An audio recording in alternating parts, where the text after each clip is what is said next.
Ako na pong bahala kay Diana.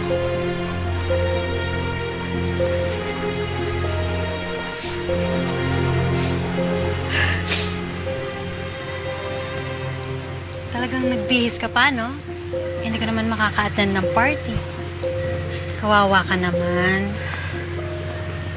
Diana, I know and I understand na gusto mong maging kagaya ko. And I bet nga na gusto mong agawin ang lahat ng to sa akin eh. Ate, alam mong hindi ako ganyang klaseng tao.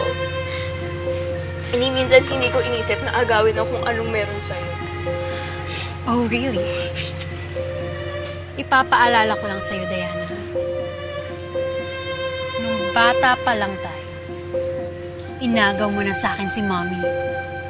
At nung bata pa lang tayo, malayo na ang loob sa akin ni Mommy dahil ikaw lang ang inaalagaan niya. Ate!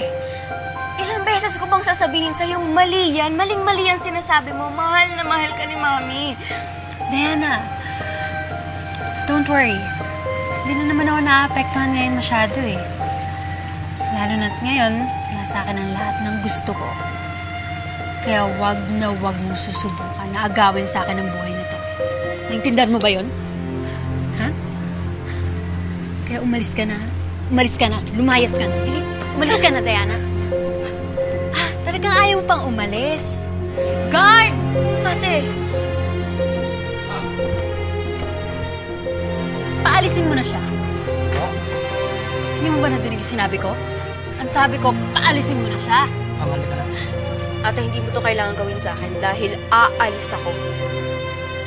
Ay, teka lang. Happy birthday, my dear baby sister.